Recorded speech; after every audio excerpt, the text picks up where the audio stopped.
Dans l'épisode du podcast Psychique diffusé le 7 octobre 2025, le chroniqueur télé Bertrand Chameroy, connu pour son rôle dans C'est à vous, s'est confié sans détour sur la dépression sévère qu'il a traversée, une épreuve si douloureuse qu'il a envisagé de mettre fin à ses jours et a finalement dû être hospitalisé. Au départ, il avait expliqué son absence de 3 semaines par une forte grippe, avant d'admettre plus tard que la véritable raison était un épisode dépressif profond. Chameroy a raconté comment le rythme effréné de son travail lui avait permis d'ignorer les signes avant-coureurs.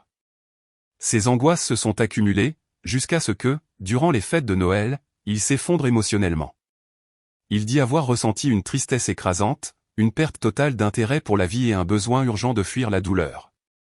À son retour à l'écran, il s'est rendu compte qu'il n'était plus le même, plus fragile, plus sensible, et facilement atteint par les remarques des autres.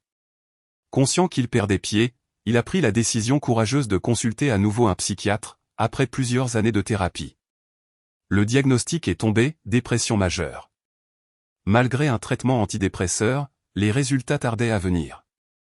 Il a alors exprimé son besoin d'un suivi plus intensif, ce qui l'a conduit à une hospitalisation de 3 semaines dans une clinique spécialisée, un choix qu'il considère aujourd'hui comme l'un des meilleurs de sa vie.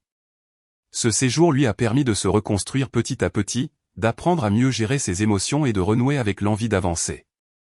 Il poursuit désormais un traitement associant thérapie et médication, tout en restant attentif aux signes de rechute. Le témoignage de Bertrand Chameroy rappelle que la dépression peut toucher n'importe qui, même ceux qui semblent aller bien en apparence. Il souligne surtout l'importance de briser le tabou autour de la santé mentale. Lorsque les pensées sombres s'installent, il est essentiel de demander de l'aide à un proche, à un professionnel ou à une structure spécialisée. Parler, c'est déjà commencer à guérir. Personne ne devrait affronter la souffrance seul.